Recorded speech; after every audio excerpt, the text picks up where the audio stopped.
Hi guys, and welcome to today's webinar where in a moment I'm going to be introducing one of my good friends. That's Andrei Kravchenko from Taboola, and he's one of their leading experts on the platform. And I know you're going to enjoy learning about everything that he has to say on the affiliate marketing topic and how you too can get started on native ads at the back end of this year, moving into the exciting times ahead in January where the health and nutrient-based offers start to spike significantly. Now, Taboola, being certainly, in my opinion, one of the, if not the most premium native traffic sources, have a bit of a reputation for being a little stringent when it comes to running affiliate offers. And certainly that might be the case with some of the products where the marketing behind the affiliate offer can be super aggressive and a little overbearing. But Andre is going to be talking about how we can do this compliantly and also how to align this with some of the upcoming trends in the economy moving forwards, as well as a general overview on how to get started with Taboola, guys. So I'm really looking forward to diving into the content today, and I'm going to hand over to Andre now, who's got a presentation prepared for you. We'll also be doing more of a Q&A format towards the end of the webinar, so there'll be some good value in that as well. So make sure you stay tuned right till the end, guys. So on that note, I'm going to hand over to Andre now. Great to have you with us, buddy, and I'm looking forward to everything you've got to say. Me too. Thanks very much for having me, Tom. Really appreciate you inviting me to the webinar and giving me the opportunity to speak. So it's going to be exciting. It's exciting already. So hi guys, I'm Andre. I'm a team lead for Eastern Europe and Israel at Taboola. Built the company for a little over than 4 years. Got a chance to work with quite a few advertisers, being agencies and affiliates and arbitrageurs, content search. So really pleased to be given a chance to speak about this. So today's agenda, we're doing a webinar for the beginners. So I would say it would be more relevant predominantly for the beginners in the native advertising space. But in the end, we will be doing a Q&A, which should touch base on the more in-depth knowledge of native. So stay tuned for this one if you feel like you're seasoned in native and you're looking for some more in-depth knowledge. On this note, I'm starting. Can you see my screen, by the way? Tom, can you see it? Yeah, we're all good. Yeah, great stuff. Cool. Right. So I'm being paid to say this. So Taboola is the largest native ad platform in the world. It powers ads across the open web. In simple terms, it's a traffic source that reaches more than 500 million daily active users globally. And that being said, so we are located below the article on some of the largest publishers across the open web, namely on the internet, and we have exclusivity being below the article on all these large publishers. So these are some numbers. I already touched base on the 500 million people on a daily basis. We show 163 billion monthly ad impressions, which are viewed impressions, which is particularly important because we're not counting just some impressions, we're counting the ones that are actually in screen.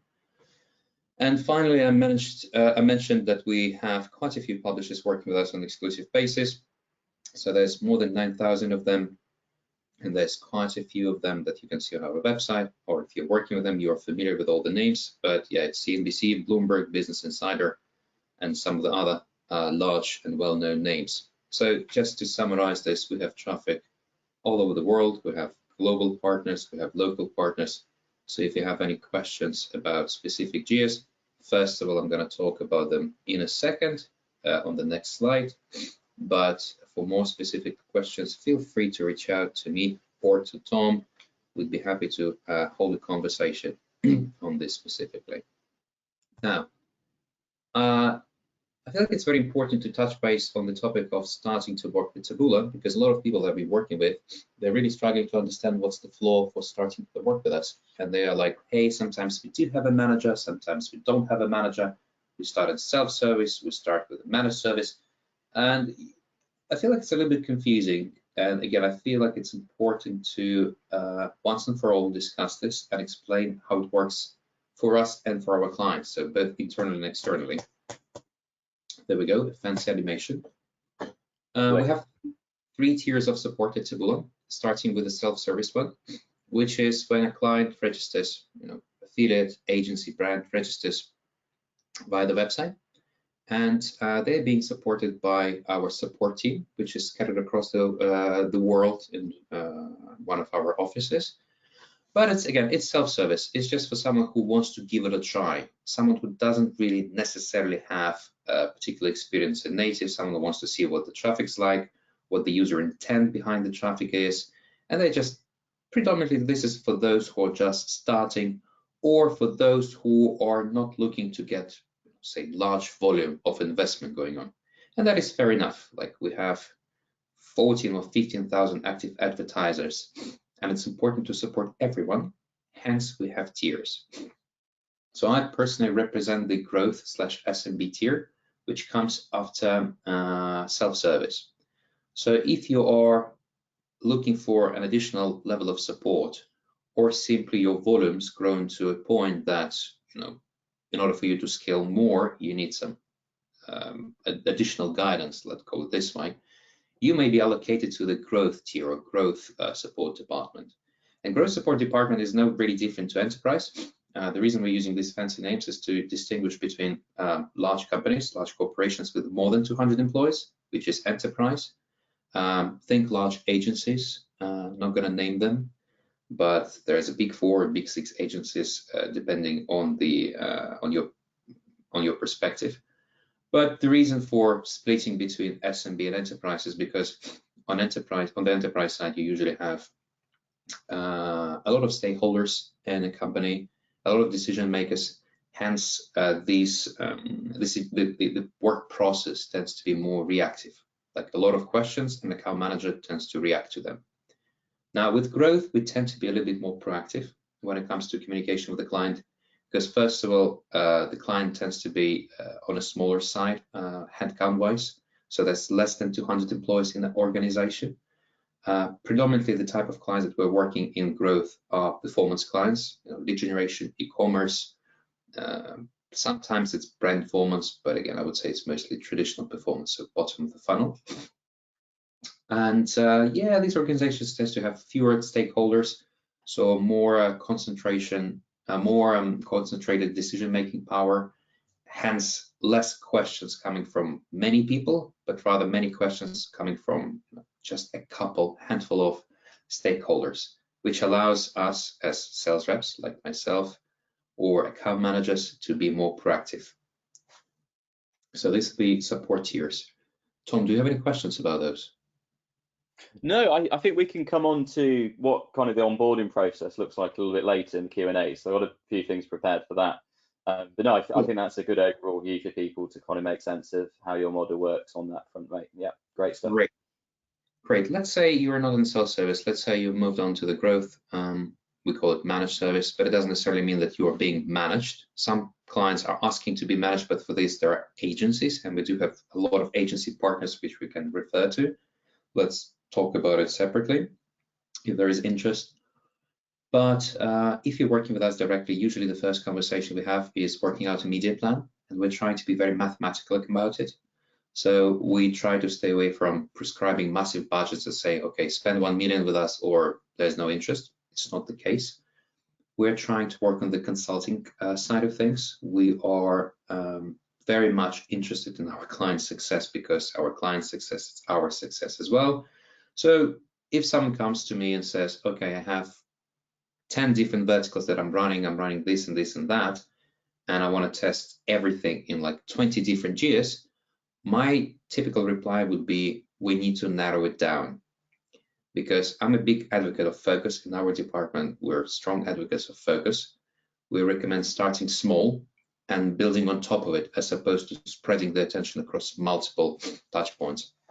So the way it looks like, if someone comes to me with multiple verticals, my job is to consult and prescribe a recommendation of which vertical to start with and in which geos. And typically it's 1, 2, 3 geos, maybe 1, 2 verticals with, again, 1, 2 landing pages. And the most common question is, what would be the test budget? And sometimes clients come with a full understanding how native works, specifically large native platforms with lots of traffic sources aggregated into one network. But sometimes clients come and say, okay, I come with a Facebook or Google or some smaller network experience where we are used to testing for just, say, 2-3 days with a relatively small budget, like, I don't know, maybe 500 for 4 or 5 days. And I would say this is not a very good approach. As I said, we're not asking for millions, but we're asking to be mathematical about everything. And the way you calculate the test budget is the following. So as I mentioned, we have quite a few publishers, but I'm not asking to test every single one of them. If we're choosing a geo, for the sake of this argument, let's say United States, we should aim for testing, say, 50 to 100 publishers per geo. The reason being, you need to have, if you're testing both platforms, definitely 100 websites. If you're testing just mobile or desktop, aim for 50%. But again, the more data you collect, treat it as an investment. The more data you have, the better your results are. Like, you can't make sound decisions without data. You shouldn't be comparing Mondays with Tuesdays. You should be comparing a wider span. You should be comparing Mondays with Mondays and Mondays. And when you have aggregated data for, say, 2 to 3 weeks, or maybe 4 weeks, depending on the size of the geo, this is where your chances of success are maximized. So getting back to the calculations, aim for 100 websites. Again, you need to collect, on average, 100 clicks per publisher, aiming for 1% CVR. I know it can be high in some cases, but it can also be low in some cases, depending on the vertical. So we try to average it out, and we say 100 websites, 100 publishers, 10,000 clicks. This is the amount you need to collect. Now, another typical question, clients ask for an average CPC, and I say, well, the average CPC is not a very good number to look at, because an average CPC per geo, it encapsulates different verticals. You may have Nutra with relatively high, with relatively low CPCs because they're compensated by high VCTRs. And something to mention, that the auction at Taboola works on a VCPM basis. So if you have high VCPM, you're buying a lot of traffic. If you have low, you're being outcompeted by someone else. So you need to have either high VCTR or high CPC. So with Nutra, you will have high VCTR and low CPC. But with the finance, for instance, you would have slightly higher CPCs and lower VCTRs. This is just how the intent on native works. So when I'm giving you an average CTR, this is the average number for all the verticals, which is not great. So in this case, I would suggest to speak with your sales rep, ask for some recommendations about the verticals. And then once you get the average CPC per vertical and per device, add 10 to 15% on top. Because if you're starting, you won't have your VCTR. No one's clicking on you because you're just getting started. So you need to compensate the inexistence of your high VCTR with high CPC. So if you really want to be on top of the auction, if you want to be on top of the Taboola feed, meaning where you will be seen by most of the internet users, you do have high CPC. And once you have your high CPC, you will be clicked on more often, and you will get your high VCTR. So having said that, add 10 to 15% on top of your CPC at the beginning of your campaign, and you can always lower it down. It's not a problem. And the calculation is the following. Aim for 3 to 4 weeks, getting back to the US test budget example. 100 clicks, 100 websites. Again, this is just an exemplary number. 60 cents CPC equals $6,000 or $200 per day. This is your average test budget. This is how it's calculated. I feel like I said a lot, but actually it's very simple and takes just a minute to calculate. I think that's fantastic. And guys, just remember, you are investing in data to start with. You're not necessarily looking for profitability right outside of the gate as well. So remember what Andre's saying about split testing and testing your publisher clicks per publisher. I think that's really important, and then you can narrow down after that. And don't be afraid to push that bid up to start with. As Andre said, you can always lower it afterwards. Yeah, absolutely. Thanks, Tom. So we touched based on the geographies. It's very difficult to prescribe a geo, especially if you don't have an understanding where you would like to start, where you would like to develop your business. Usually clients come with at least an idea which side of the world they would like to target. Taboola, as I mentioned, has traffic globally. I would say our largest geos are definitely on the west side of the world, being US and Western Europe, but we're also pretty strong in some Eastern European geos, in Latin America and in Asia. And again, having so many countries in the world, it's very difficult for me to summarize, the approaches for, to group them and summarize the approaches. So I did my best here. US tends to be the largest geo at Taboola, and simply the largest geo for the English-speaking tier 1. Highly competitive, but massive amounts of traffic. At Taboola, we have more than 100 million daily active users, which is about a third of the population we reach on a daily basis. That's crazy. And a lot of people think affiliate marketing saturated. Well, try saturating that. Exactly. But at the same time, when it comes to intent, Australia, Canada, UK, they tend to be very similar in terms of buying power for affiliate. Well, I mean, for all the advertisers and internet consumers. So if you're looking for diversification from the States, try these geos. In terms of buying power again and consumer behavior, France and Germany tends to be very, very similar. Spain and Italy, Holland potentially, or Portugal, didn't include it here, but it's a great geo. Pretty similar as well, I would say. The buying power is a little bit lower. They're more affected by the crisis, and by the way, we're in the crisis right now. So it's a completely separate topic, but I would say, if you're looking to advertise during the recession, which is happening now, or any other crisis, always think in terms of where the money are. Don't try to advertise something. Look for products that are relevant to specific audiences, and try to target the consumers that have accumulated wealth. What I mean by this is, in a prosperous time, you can pretty much advertise anything to anyone. Debatable, but more or less that's the case. In the recession time, you need to be very specific with what you're offering and who you're offering to. Because recession doesn't mean that the money's disappeared. It means the money is aggregated from someone's pockets in fewer pockets. Instead of 10 people having the money, it's only one person, or maybe 5 people. So the job of a marketer is to find these people who've accumulated the wealth and offer them the products that are most relevant to them. So getting back to the geos, Spain, Italy, Poland, great, more affordable, end of the European Union geos CPC wise. Eastern Europe is also awesome. Czech Republic, for instance, Romania, we have a lot of traffic there.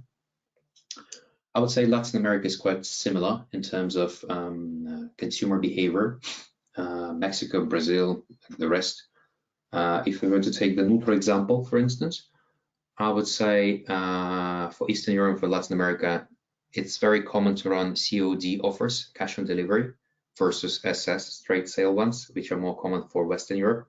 So keep this in mind when you're doing your research and when you're targeting the audiences. And finally, I mentioned Asia. So by the way, there is no Africa here. It doesn't mean that we don't have traffic there. It's just, I would say, it may not necessarily be as popular now, but who knows? It's going to change, because Latin America a few years ago wasn't that of a popular destination, and now everybody wants it. So yeah, for Asia, I would say Japan, South Korea, India, Thailand, Australia, geography-wise, of course, if we were to look at it from the geography perspective. So these are the geos to explore. And I touch based on products. I'm not saying this is the exhaustive list, but if I was to advertise during the recession, I would focus on very specific types of products, those that bring immediate value. So with whitehead lead generation, and this webinar we're focusing on whitehead only, I hope. So yes. think solar panels, they save money because it's the power of the nature. Tom, we both are in the UK, so we know what the bills right now. They're crazy. So yes, absolutely crazy. Yeah. I think just to add to what you just said, anything with really strong pain points as well. That's if someone's on fire and you have water, for instance, it's always going to work well. Absolutely. Yeah, that's right. So look for immediate value. Plus, when you're doing lead generation, you're not asking for an immediate investment from anyone. You're just saying, please give me your email, and giving email is free. So this is why lead generation is so particularly popular. I wouldn't necessarily say that Q4 is big for lead generation, but Q1 is. Like, I'll give you an example. For instance, in the States, it's a big market for switching insurance providers. and insurance providers tend to be switched in Q1, namely in January and sometimes in February. This is why you will see a significant uplift in lead generation campaigns for insurance in Q1.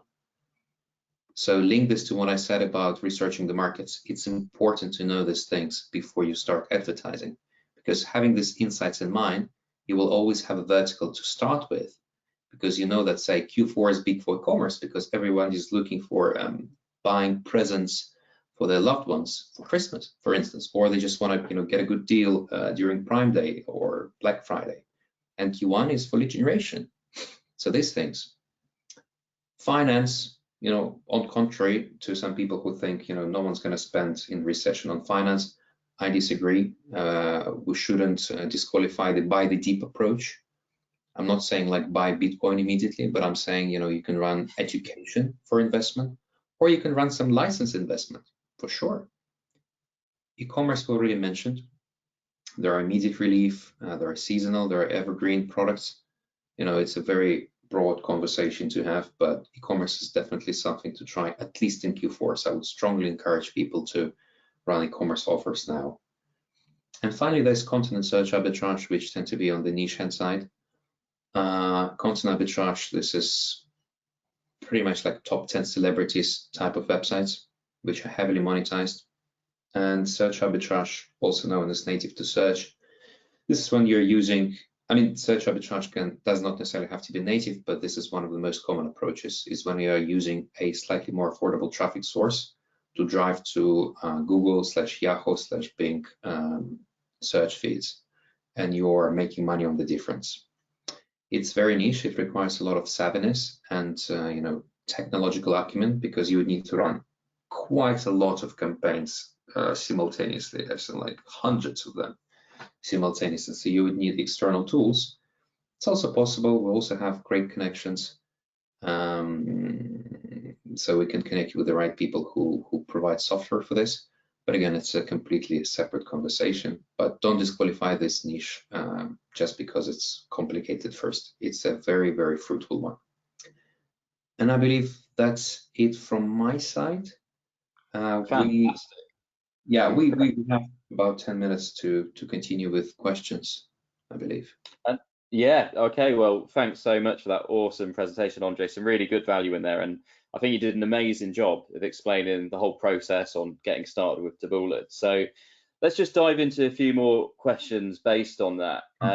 Would you elaborate a little bit more on what the onboarding process would look like on Taboola and how that might differ from perhaps a competitor's network like Rev Content, for instance? So pretty much all the traffic sources either have or are aiming to have a solution to launch launch advertisers at scale. At scale, I mean self-service. So to start with Taboola, there are two ways. The first one, approach Taboola or be approached. Approach Taboola, you can start with registering on the website. At some point, once you reach a certain amount of historic ad spend, you'll be approached by an account manager and invited to, invited in the, let's say, growth department, invited to have a call, if you like. Alternative, you can meet a sales rep like myself. So I have a team of sales rep reporting to me. So again, depending where you're based, I'm happy to connect anyone interested to work with Taboola with the respective sales reps across the world. So if someone wants to work with us and listening this, reach out to me. I'd be happy to help you or connect you with someone who will help. Great stuff. So a lot of people watching this recording today will have come from various platforms, and I know my consultancy business, Native, certainly trending with the students at the moment because they've just become tired of the whole shutdown process on Facebook, so accounts being flagged for no reason, and just becoming exhausted really by that churn and burn business model. And I think because people have had that negative experience on that front elsewhere, I think they start to believe everywhere else has the same issues. And I think it comes as a surprise, or at least some welcome relief, that this just isn't the case on Native. So, Andre, would you like to reassure my audience that they're not going to have their entire advertising account ripped from beneath them mid-campaign for absolutely no reason? So first of all, I love reassuring people about Taboola. Secondly, I don't like pointing fingers at industry colleagues, but we are 100% easier to work with when it comes to, I don't want to say, for the simplicity of working with us when it comes to, making mistakes, right? Because let's say you're using some other platform that is not so friendly when it comes to affiliate offers. If the algorithm doesn't like something, they ban you instantly and you have to try again.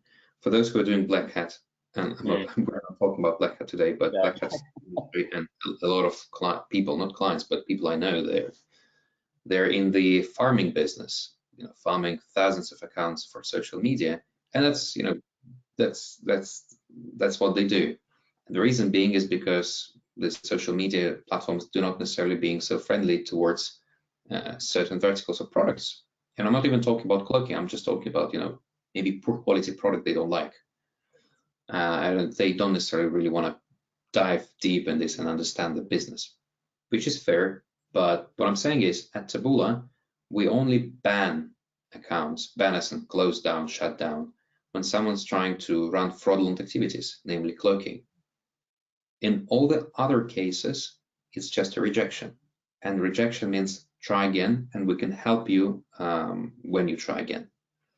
So typically when someone's running through a managed service, which I represent, and let's say they get rejected, they reach out to my account manager and they ask to confirm with policy what is the issue.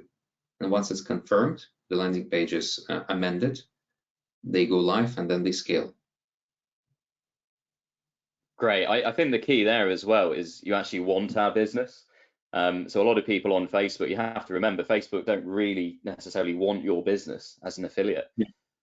Or even sometimes just running ads for clients I do, or other things that are a little bit more compliant than some of the affiliate side of things. The account bans are still a problem.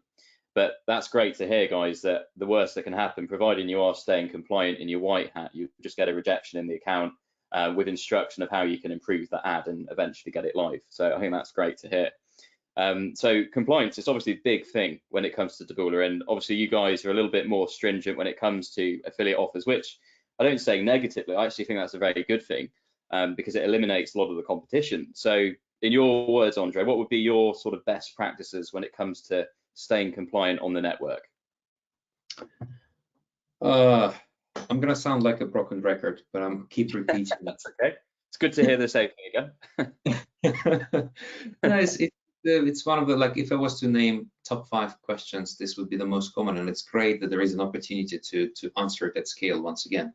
The best approach here would be to develop a relationship with your sales rep and account manager, because as I mentioned previously, it's in our best interest that you scale, because like we're in this business together. If someone succeeds, we will succeed as well. This is simply how it works. So it's in our best interest to give the most relevant recommendations to our clients. So we're professionals here. We're trying our best to give professional advice. So if you're unsure about something, don't try to trick the system. We will help you make the money. Speak with us, ask for advice, ask for a recommendation, ask for a referral. We're here to help you. We have a lot of connections at CPA networks. If something's not working, reach out to us. We'll connect you with someone who provides products or services that will work potentially. Or if you're unsure about an approach or an angle, again, run it by us. Run through and we'll discuss it together, and we'll make sure that if it's not something that's allowed right now, we'll offer you some other option, which will. Great stuff. Great stuff. So Andre, I want to talk a little bit about ClickBank products. So a lot of the people watching today, there will be affiliates, there'll be people perhaps running ads for businesses. A lot of these guys, they might be running ClickBank products. Now, I know from experience, you do kind of allow that, but I think people, they've been sort of misled to believe that perhaps they're just banned altogether. But as you've touched upon, it's actually the marketing around those products that tends to be associated with the ClickBank ones that's actually the problem, not the actual transaction or checkout process itself. So yeah, I think it's just important to reiterate, guys, use your account rep. They're actually there to help you. and you can actually get one, unlike on Facebook where it can be a little bit more challenging on that side of things. And there's just so much reach available with native, and particularly with Taboola. I mean, you guys are the best in my opinion in terms of networks, obviously, and you've just got a massive amount of traffic available. So I don't want to scare people off that maybe have smaller budgets to begin with, but as Andre's pointed out earlier, you can start with $200 a day, but you can also spend 20,000 a day, and you guys have clients spending in the millions a month, don't you? It's huge reach. So Yeah. just based on that, where do you see Taboola scaling to over the next decade? What do you see for the future? What do I see for future? I wish I would make a lot of money. Yeah. I would say Taboola's business, it covers a couple of covers a couple of bases. So we're in the open web space, first of all, and it's a massive business. I don't remember, like our CEO, every time he speaks, he mentions a particular number, but I just can't remember from the top of my head. I believe it's like $65 billion annually business. Wow. And yeah, as in like money-wise. So it's a huge opportunity ahead of us to work with all the websites on the open web and become great partners for them, not just commercially wise, but also technology wise, because Taboola is not just about placing some ads below the article. It's about re-engaging the audience, making sure that the algorithm provides and supplies them with the most relevant content they would be engaged with. So we have multiple offerings for publishers, and again, for many years, Taboola has been a publisher-first type of company, and we're trying to balance this and become, more the advertiser-friendly type of company. Not that we're not, we already are, but we're working to become better. So I would say in the next 10 years, potentially, we would be looking to become more on the open web. So this, I would say, we're also aiming, and we're also would like to be, as I mentioned, more advertiser friendly, have more relevant products to ensure the success of these advertisers. So I can't speak for all the products that are being in development, but I can for sure say that we're aiming for becoming more performance oriented and become more relevant for this. And finally, we shouldn't forget that we have a lot of other great products like Taboola News, for instance. I don't know if you're familiar, but that's a separate line of business we're in, where we are partnering with the largest OEMs, like smartphone manufacturers, where you think in these terms. You have Apple News on Apple, right? Tom, which phone do you have? I've got I can't remember actually which iPhone I've got. You know what? I actually need to change mine because it's starting to glitch a little bit. I have an iPhone. I can't remember which one it is. Same for me. The iPhone has Apple News, which is an aggregate of news. When it comes to the other, operating system, which is Android, there's no unified news provider, right? There's always, they're always localized. There's always like Samsung News, there's Huawei News, there's other news. I'm not that well familiar with them because it's not my expertise, but I know for a fact that Android, they tend to be very decentralized. So what we're aiming to do with Taboola News, we're aiming to become a reliable partner for all the smartphone manufacturers, becoming centralized news provider / aggregate / recommendation system for all of them. So this would be the easiest way to explain what we're doing. So for instance, with Samsung, we're already working with Samsung with a couple of other providers. So it's not open for all the geos, but if you're holding an Android and you're in the United Kingdom, I think, I would need to double check this actually, but I would say if you're with Android, check if your news provider is being supported by us. The chances are you are. Well, great. I mean, this has been fantastic. I really appreciate your time as well, Andre, doing this for people, because we've got a few people on the webinar today, obviously, but I think during the replay, there's going to be a lot of people come in and hit this content. So I don't want to keep you too long because I think you've been really generous with your time already, mate. But what I'd quite like to do, we've got a few questions in the chat. So if you have a question, guys, just pop it in the chat now, just so we can make the most of Andre's time. I can see Lloyd's there. How you doing, Lloyd? He is Right. saying, good morning, Tom and Andre. Anyone else? Is there any more questions that you'd like us to go through before we leave today? Things like I don't see the chat, unfortunately, so I'll I've have to got it my end. I've got it my end. Don't worry. I'll read them out if there is anything. Okay, we'll just give another 30 seconds or so, guys, just for you to get those comments in. Ask us anything you like.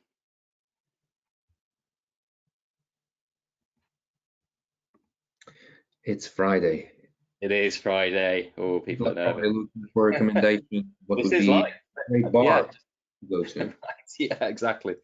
I'd just like to point out this is actually live as well. So Lloyd's one of my private coaching clients. So I'll Great. give him a shout out. Yeah.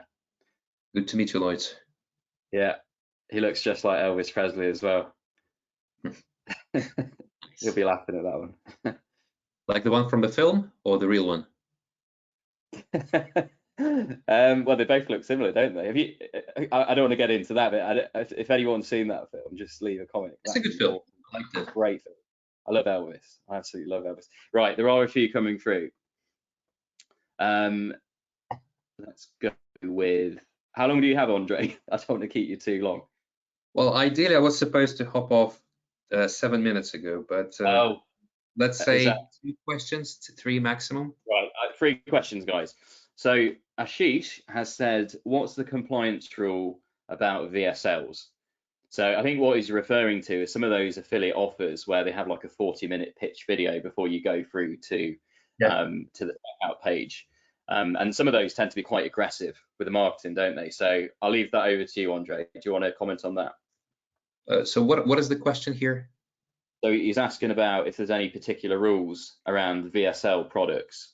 Other things to avoid, other things where you can work with an advertiser to perhaps remove some of the aggressive marketing, other things that are just banned, perhaps like scare tactics and things like that.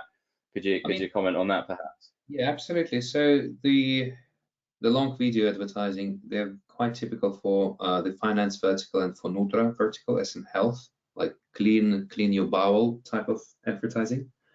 Yeah. We've seen a lot of success for those. I would say, so first of all, they're very, as you mentioned, they shouldn't be too aggressive. We have an exhaustive list of words which are not allowed to be used, so I don't remember it by heart. There's quite a few of them. But if you are featuring any of these words, they would need to be amended. So again, the best course of action here would be to speak with your account manager or a sales rep, run the landing page by them. We can always run it by policy and come back to you with a definite list of recommendations to follow. And once the page is amended, you'd be good to go. And also keep in mind that every geo is different because we're trying to be compliant with the legal regulations per country. And this may not necessarily be too related to Nutra or to finance definitely, because there are different regulations for investment depending on the country. For Nutra, it's more or less the same, but again, different countries tend to have slightly different set of rules. So I'd stay away from giving like a summarized answer. I would rather say, let's take this on a case-by-case basis. Yeah, absolutely. And Ashish, I hope that answers your question, first of all. But secondary, if you're running those clickbank kind of offers, you can work with the vendors in order to tweak the VSLs. I mean, I'm doing this at the moment with the Taboola team, tweaking some of the VSLs in order to get them on the network and get them compliant. So there's always a way. There's always a way. Let's see what else we've got. Just another couple of quick ones. So we've got Lloyd again. Great webinar. Thank you, Lloyd. Appreciate you being here. Then we've got Jack. So Jack said, do you recommend using pics or GIFs for high performance, or would it be good to split test both? Typically, animated videos. Typically, animated images tend to show high CTR, but it's important to keep in mind that high CTR only gets you higher in the auction. What's important is the post-click performance and the intent behind it. If you add it's incredibly clickable, it doesn't mean that it's sellable. So if someone clicks on it a lot of times, you would need to study your post-click performance and see what's going on. How much time people are spending on the website? What's the average session like? You can use Google Analytics for this, for instance, or you can program our pixel to do this and say, every time someone spends well, 30 seconds on a session? Or, is there a conversion after it? Like, is there a sale, a purchase, or a lead? So it's important to keep this in mind when you're split testing images versus GIFs. I would recommend, if you're starting, to run 2 simultaneous campaigns with two different sets of images versus GIFs. GIFs, I've always struggled to understand how to say it.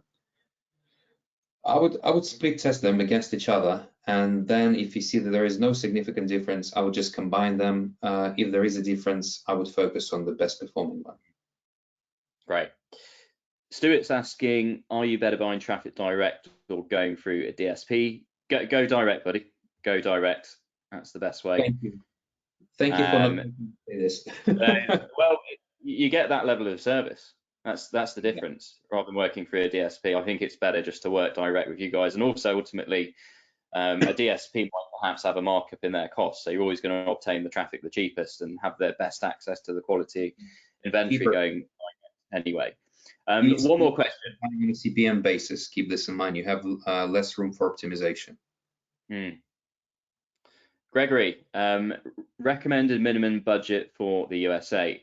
So a lot of people probably watching this are going to be coming in with different budgets. So there'll be some people on this webinar that have no problem, and you don't need to do this to start with. I'm going to stretch. You don't need to put down $1,000 a day to begin with. You can test on a smaller budget, but some people might be a bit limited in terms of the kind of budgets they're able to work with. So what would be your, let's say, an absolute minimum budget, Andre, for US-based traffic? What could someone get started with? Let me put it bluntly, and it is blunt, but I think it's honest, and it saves a lot of time and resources to everyone. If you don't have the right resources to enter the US, you shouldn't. And the reason being is it's an investment. Like, any recommendation for investment is don't invest more than you're willing to lose. And I'm not saying you will lose all your money. I'm saying you will get something in return. The chances are you will make a nice return on your ad spend.